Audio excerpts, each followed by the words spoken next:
عبداللہ ابن ابی نے اوپر سے کلمہ پڑھ لیا. یہ نبی علیہ السلام کی مبارک زندگی کا سب سے نٹوریس کریکٹر تھا، جو شروع سے لے کے آخر تک آپ کے لیے ایک ذہنی جو ہے وہ تکلیف کا باعث بنا. غزوہ تبوک کے بھی بعد یہ مرا ہے، یعنی آپ علیہ السلام کی دنیا سے تشریف لے جانے سے کچھ عرصہ پہلے اس کو موت آئی. پوری زندگی یہ تکلیف آپ کو اس کی وجہ سے اٹھانی. وہ تو آگے سورہ توبہ آئے گی تو پھر اس کا ذکر تو چلے گا. اتنا ذکر تو آپ ابو جہل کا، ابو لہب کا اور ابو سفیان کا، جو بعد میں مسلمان ہو گئے تھے رضی اللہ تعالیٰ عنہ، ان کا نہیں چلے گا جتنا عبداللہ ابن ابی کا. تو اس نے دیکھا کہ اچھا یار یہ تو اب پھر میں پھنس جاؤں گا، بہتر یہ ہے کہ میں بھی کلمہ پڑھ لیتا ہوں. اور صرف کلمہ نہیں پڑھا، کھڑپینچی بھی شروع کر دی. جمعے والے دن مسجد میں پہلے آ جانا اور ادھر ادھر صفحے سیدھی کرانا، یہ وہ جس طرح ہوتا ہے نا کوئی لوگوں کو کھڑپینچی کا شوق ہوتا ہے، یہ کام اس نے شروع کیے، لیکن اندر سے اسلام کی جڑیں کاٹی. ایسا کریکٹر تھا. تو اللہ تعالیٰ نے فرمایا کہ یہ اصل میں یہ چاہ رہے ہیں کہ اللہ کو دھوکہ دیں. اللہ کو کیا دھوکہ دینا ہے؟ یہ نہ اللہ کو دھوکہ دے سکتے ہیں نہ ایمان والوں کو. وما یخدعون الا انفسہم، یہ تو اپنے آپ کو دھوکہ دے رہے ہیں. اور اس سے بڑا کیا ظلم ہوا ہے ان کے اوپر؟ خود انہوں نے کیا. وما یشعرون، انہیں شعور بھی نہیں ہے کہ یہ تو اپنے آپ کو دھوکہ دے رہے ہیں. اپنے آپ کو کیوں دے رہے ہیں؟ آخرت برباد کر رہے ہیں. ہمیشہ کی ناکامیاں ان کا مقدر ہونے والی ہیں. ہٹ درمی اور ضد کی وجہ سے انہوں نے حق کی دعوت قبول نہیں کی ہے. پہلے تڑی لگاتے تھے، بعد میں رہ گئے. ادھر بھی اس طرح ہی ہوتا ہے نا جناب. آپ دیکھ رہے ہوتے ہیں یہ جب کوئی گستاخانہ کارٹون فلموں کا مسئلہ، کوئی اس طرح کے ایشو اٹھتے ہیں، تو آپ کو ماشاءاللہ جو لوگ توڑ پھوڑ کرتے ہوئے سڑکوں کے اوپر گاڑیاں جلاتے ہوئے نظر آتے ہیں نا، پریکٹیکل ان کی لائف یہ ہوتی ہے. ان کو پوچھے تو ان میں سے کئی لوگ جمعے کی نماز بھی نہیں پڑھتے ہوتے، کیونکہ یہ کام کرنا بہت آسان ہے. اور معذرت کے ساتھ منافقین پھر بھی ان سے بہتر تھے. رکھ رکھاؤ کے لیے نمازیں وہ پڑھتے تھے. صحیح مسلم شریف میں حدیث ہے، عبداللہ ابن مسعود کہتے ہیں کہ نبی علیہ السلام کے مبارک زمانے میں اگر کوئی بیمار آدمی بھی ہوتا اور دو بندوں کے سہارے وہ مسجد میں آ کے جماعت سے نماز پڑھ سکتا ہوتا تھا، تو دو بندوں سے گھستا ہوا مسجد میں آتا تھا کہ اسے منافق نہ شمار کر لیا جائے کہ یہ نماز گھر پڑھتا ہے. تو منافق بھی ماشاء اللہ تعالیٰ تکبیر اولیٰ کے ساتھ نماز پڑھا کرتے ہیں. تو آپ مجھے بتائیں اس زمانے کے منافقین اور آج کے منافقین میں سے پریکٹیکلی ظاہر کے اعتبار سے کون سے بہتر منافق ہیں؟ وہ والے ہی. نبی علیہ السلام کی مبارک داڑھی میں بم دکھایا ان خبیثوں نے اور کارٹون بنائے. کتنے مسلمان نوجوان ہیں جنہوں نے توڑ پھوڑ کی بجائے کہا کہ جی انہوں نے داڑھی میں بم دکھایا، لو جی آج ہم داڑھی کی نیت کریں، نال ٹھوس. تو یہ ساری جذباتی ڈاکٹر، حق بات کے اوپر چلنا یہ بہت مشکل ہے. نعرے لگانا بہت آسان. تو اللہ تعالیٰ ماتا یہ اپنے آپ کو دھوکہ دے رہے ہیں، ان کو شعور بھی نہیں. فی قلوبہم مرض، ان کے دلوں میں تھا مرض. فزادہم اللہ مرضا، اللہ نے بھی ان کا مرض اور بڑھا دیا. دیکھیں یہ سٹائل دیکھیں گفتگو کا. ہمیں لوگ کہتے ہیں میٹھی میٹھی باتیں کرو. اللہ تو ہمارے ان کے دل میں بیماری تھی، اللہ نے ان کی بیماری اور زیادہ کر دی. آپ کے حساب سے تو ہونا چاہیے تھا بیماری تھی، اللہ نے ان کو شفا دے دی. ہاں، کتابوں کا خدا اور ہے اور بابوں کا خدا اور. اللہ بے پرواہ ہے، وہ بھیک نہیں مانگ رہا آپ سے کہ میرے اوپر ایمان لے کے آؤ. وہ تڑی لگا رہا ہے آپ کو. ایمان لاؤ گے تو ٹھیک، نہیں تو دوزخ میں جاؤ گے. یہ ذہن میں رکھیں. وَلَهُمْ عَذَابٌ عَلِيمٌ، اور ان کے لیے دردناک عذاب ہے. کافروں کے لیے آیا بڑا عذاب اور اس کے لیے سخت لفظ ہے دردناک عذاب. بما کانوا یکذبون، بسبب اس کے کہ انہوں نے تکذیب کر دی. تکذیب کہتے ہیں کہ سچائی کو ماننے کے باوجود جھٹلا دینا. ان کو تو پتا تھا کہ یہ وہی پیغمبر آخر الزمان ہیں جن کی نشانیاں اولڈ ٹیسٹمنٹ اور نیو ٹیسٹمنٹ کے اندر موجود ہیں. تو انہوں نے کیوں انکار کیا؟ اچھا دیکھ لیں، اللہ تعالیٰ بھی امیین پہ اور جو اہل علم ہے ان میں غصہ میں فرق کرتا ہے. ان کے اوپر کیوں غصہ زیادہ ہے؟ یہ مولوی تھے، یہ دونوں سارا کے علماء تھے نا، ان کی پبلک کی تو بات نہیں ہو رہی ہے نا، کہ ان کو تو پتا تھا کہ یہ وہی نبی ہے. انہوں نے کیوں نہیں بات کی؟ آپ ایک جاہل آدمی کو کسی حد تک بینیفٹ آف ڈاؤٹ دے سکتا، لیکن ایک عالم وہ اس طرح کی حرکت کرے اس کو بینیفٹ آف ڈاؤٹ نہیں ملے. کیوں؟ وہ عزت بھی تو عام بندے سے زیادہ ویل کر رہا ہے نا. کل کو جب اس کا سکینڈل نکلے گا پھر اس نے یہ نہیں کہنا کہ جی جناب وہ اگر داڑھی والے یہ برا کام کرتے ہیں تو بغیر داڑھی والے بھی تو کرتے ہیں نا، ان کو کیوں نہیں میڈیا اچھالتا؟ اس لیے کہ سر بغیر داڑھی والا دین کے نام کے اوپر چندے اور بینک بیلنسز اور عزت کے ٹوکرے بھی تو انجوائے نہیں نہ کر رہا. تو سر پھر چوپڑیاں نالے دو تو نہیں ہونگی ہے نا. آپ پراٹھا کھانا چاہتے ہیں وہ بھی دو، اس طرح تو نہیں ہوگا. تو دین کے نام کے اوپر جب آپ کھا رہے ہیں تو سر پھر جب آپ دین کے لیے دھبا بنیں گے تو آپ کی بے عزتی دوسرے لوگوں کی نسبت زیادہ ہی ہوگی. یہ لاجیکل ہے. اور سر قرآن میں تو سورۃ الاحزاب میں ہے نبی کی بیوی ہو تم عام عورتوں کی طرح نہیں ہو، اگر تم نے بے حیائی کی تمہیں دگنا عذاب دیا جائے گا. کیوں؟ سٹیٹس ایسا ہے تو تمہارا سٹیٹس بھی ایسے ہی ہے. وَإِذَا قِيلَ لَهُمْ لَا تُفْسِدُوا فِي الْأَرْضِ، اور جب ان سے کہا جاتا ہے کہ مت فساد کرو زمین میں، قَالُوا إِنَّمَا نَحْنُ مُصْلِحُونَ، وہ کہتے ہیں ہم تو صرف اصلاح کا ارادہ رکھتے ہیں. یعنی یہ اللہ کہہ رہا ہے یہ فساد کر رہے ہیں. کیوں فساد یہ کر رہے ہیں؟ کہ اوپر سے ایمان قبول کیا ہوا ہے، ایمان والوں کو دھوکہ دے رہے ہیں، کافروں کے ساتھ بھی پینگیں بڑھائی ہوئی ہیں اور اندر سے جڑے کاٹ رہے ہیں، اور کل کو جب جہاد کا موقع آئے گا تو یہ جو ہے وہ حصہ نہیں لیں گے. اور یہی ہوا ہے، آپ دیکھ لیں غزوہ احد کے اندر 700 لوگ لے کے وہ علیحدہ ہو گیا تھا عبداللہ ابن ابی، 300 لوگ لے کے.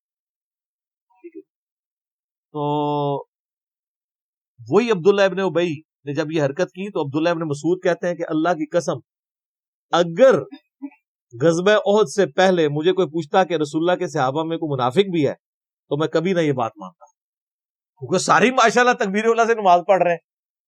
یہ تو موقع ہے پتہ لگا رہا کون کون محبوب کی امت سے ہے. یہ ویسے کہہ دینا تو آسان ہے جو کچھ بھی ہے تیرے محبوب کی امت سے ہے. یہ تو دودھ دہی کا کاروبار جب کرتے ہوئے پانی ملا رہا ہوگا پھر پتہ چلے گا نا کہ محبوب کی امت سے ہے کہ نہیں.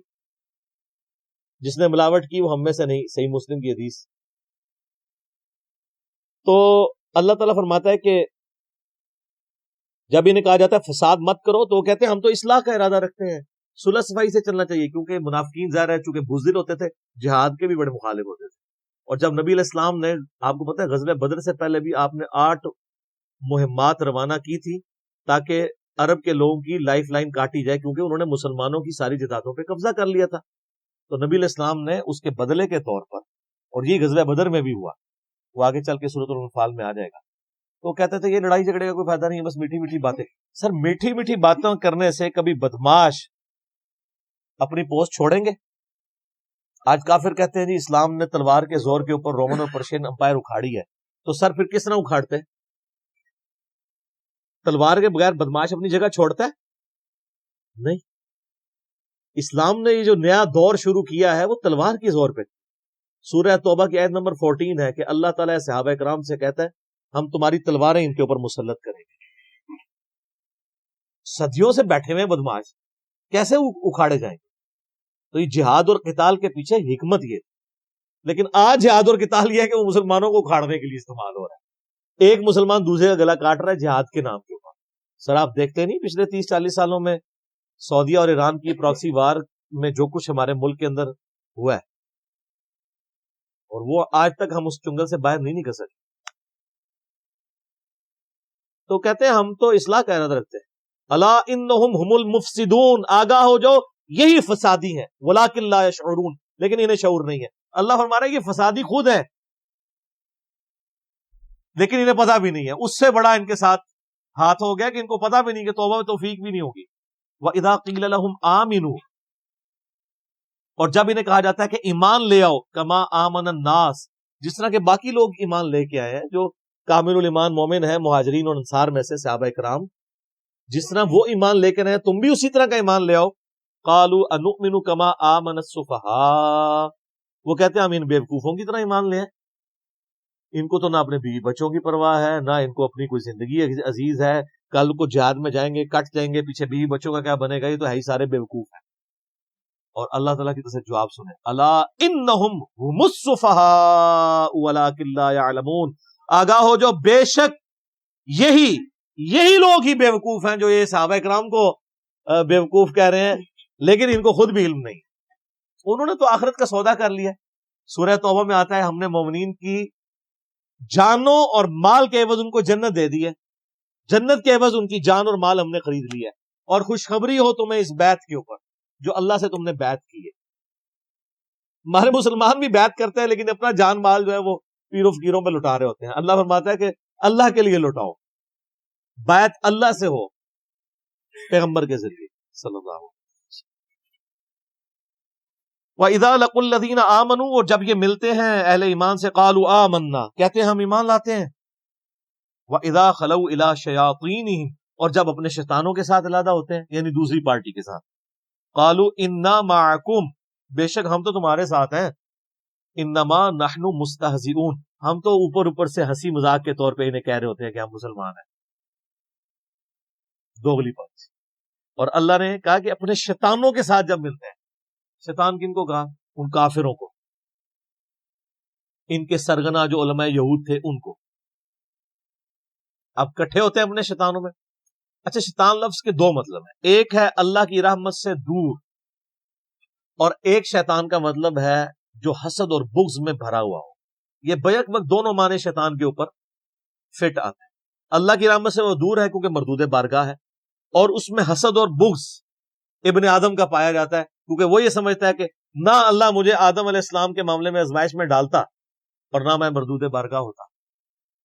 تو یہ دونوں چیزیں اس میں، تو اللہ نے یہ انسانوں میں سے شیطان ہیں وہ لوگ جن کے ساتھ منافقین تھے، اور کہتے ہیں ہم تو مذاق کر رہے تھے، انما نحن مستہزئون، ہم تو صرف مذاق کر رہے تھے۔ اللہ طرف ہمارا اللہ یستہزئ بہم، اللہ ان کے ساتھ اصل میں مزاح فرما رہا ہے جیسا کہ اس کی شان کے لائق۔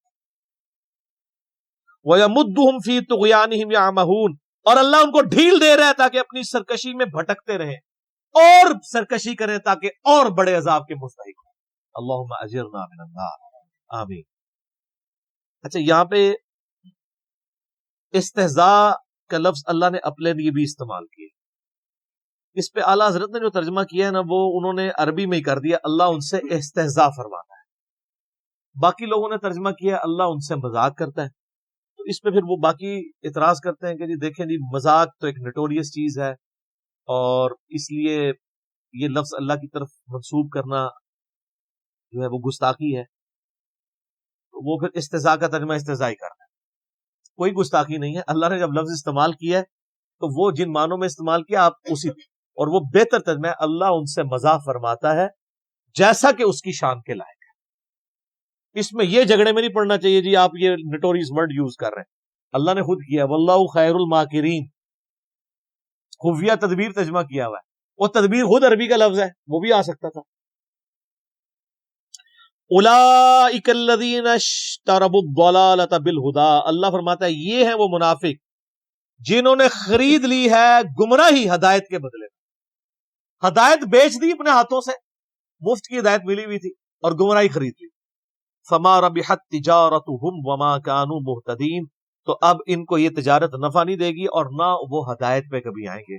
انہوں نے یار دیکھیں بالکل کوئی شخص دریا کے کنارے پیاسا مر جائے تو کتنی بڑا بدبخت ہے۔ محمد رسول اللہ دنیا میں جلوہ افروز ہوں، اللہ کے ریپریزنٹیٹو، ہر لحاظ سے حجت تمام ہوئی ہو، ان کی موجودگی میں بھی کوئی کفر کی موت مر جائے، اس سے بڑا کون بدبخت؟ تو اللہ فرماتا ہے انہوں نے تو ہدایت آئی ہوئی اپنے ہاتھوں سے دے کے گمراہی خرید لی ہے اور اب ان کو ہدایت نہیں مل رہی۔ اب دو مثالیں اللہ تعالیٰ نے بیان کی ہیں بڑی مزیدار منافقین کے بارے میں۔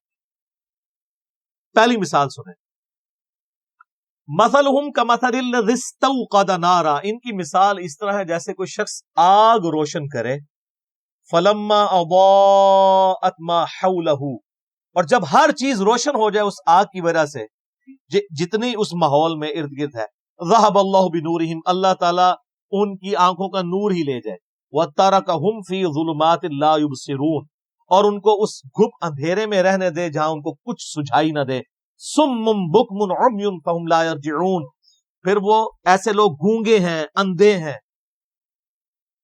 اور بہرے ہیں، سمن بہرے ہیں، بکمن گونگے ہیں، عمی اندھے ہیں، فہم لا یرجعون یہ واپس نہیں پلٹ سکتے۔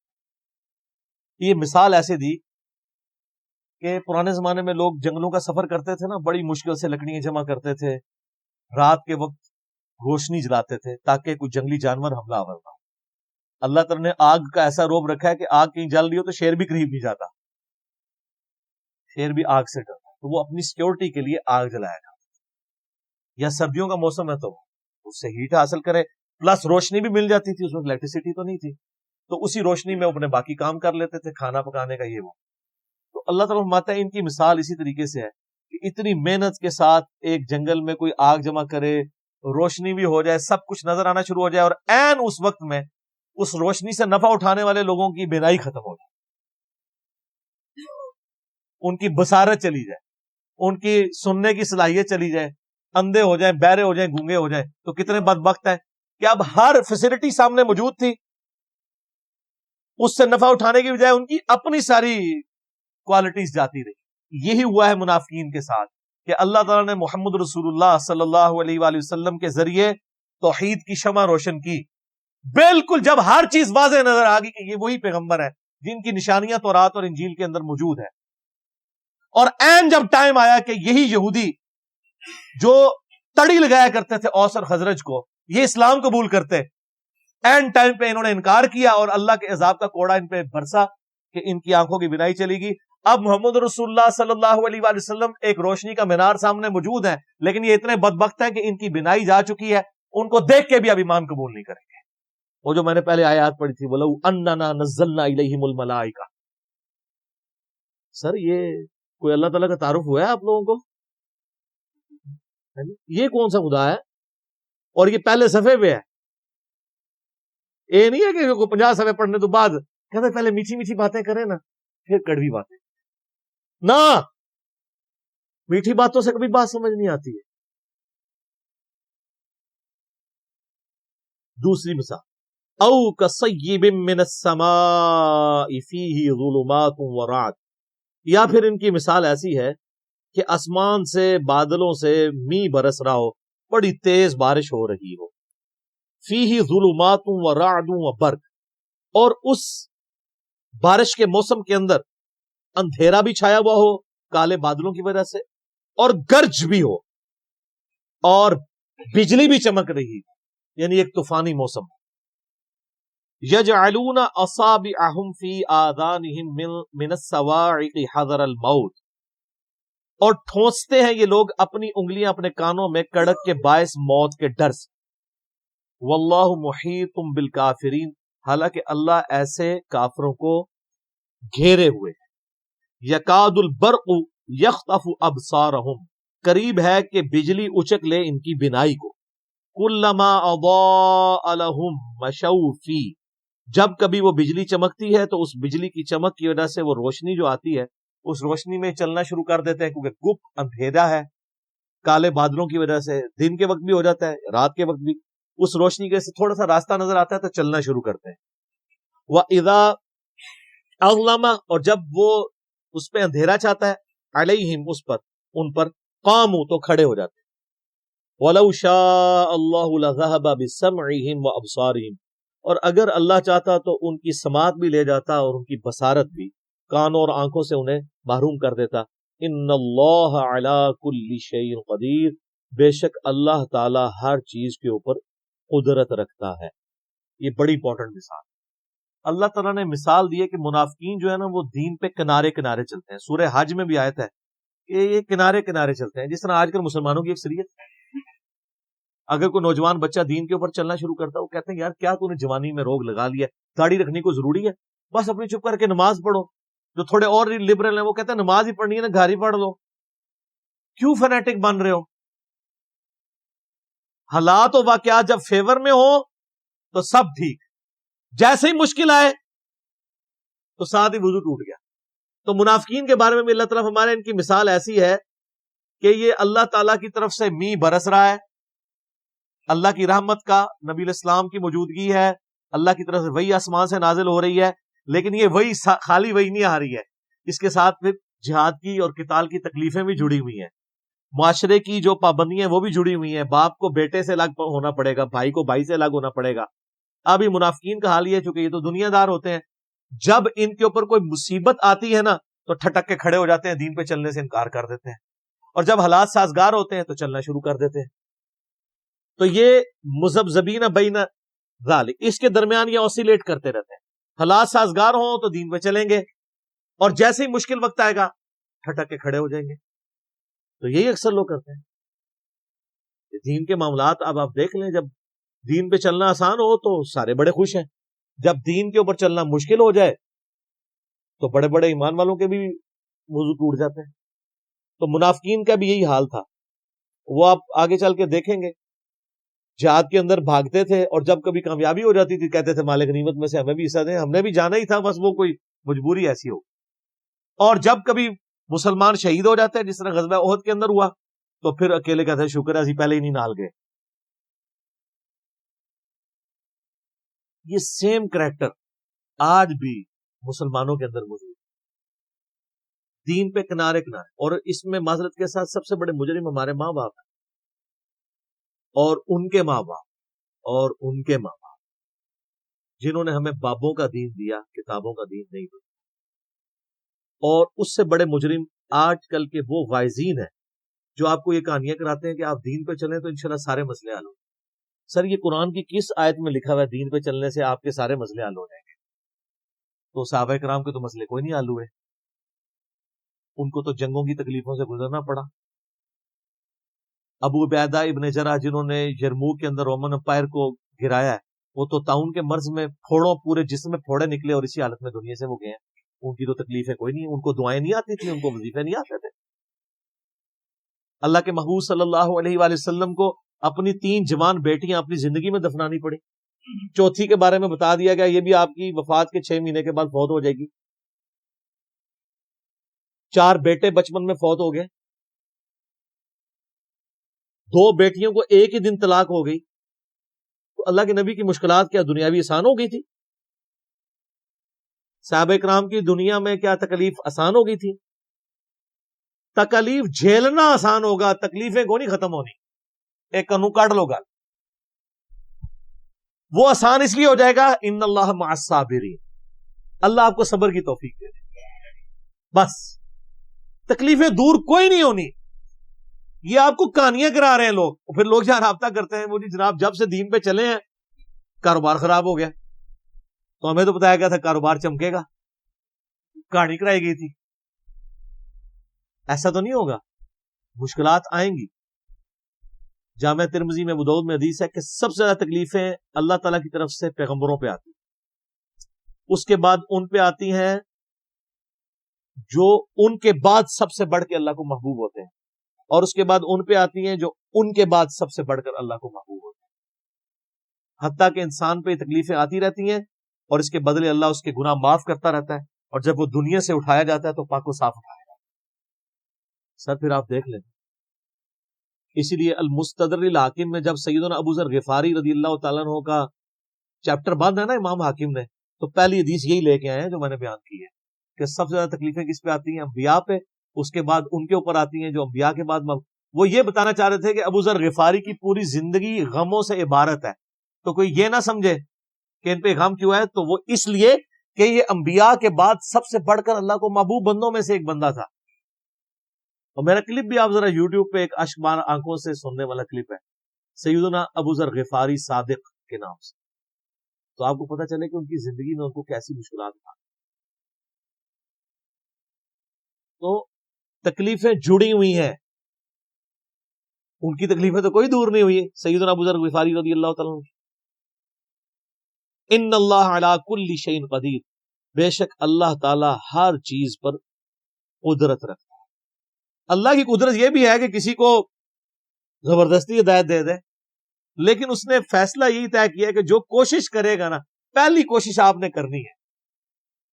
انا ہدیناہ السبیل اما شاکرا و اما کفورا، ہم نے راستہ ہدایت کا واضح کر دیا، اب تمہاری مرضی ہے، چاہے تو شکر گزاری کی روش اختیار کرو، خواہ نہ شکری. اللہ نے زبردستی ہدایت کوئی نہیں دینی، یہ اس کی ضد ہے، اس نے اپنا رول ہی ایسا رکھا. ابو الحکم تھا ابو جہل، حکمت کا باپ، سارے فیصلے کرتا تھا وہاں کے بڑے بڑے، سمجھ لیں وہاں کا چیف جسٹس تھا. اور اسی کے غلام ہے سیدنا یاسر، سیدہ سمیہ، ان کا بیٹا عمار بن یاسر رضی اللہ عنہم اجمعین وعلیہم السلام اجمعین ورحمہم اللہ اجمعین۔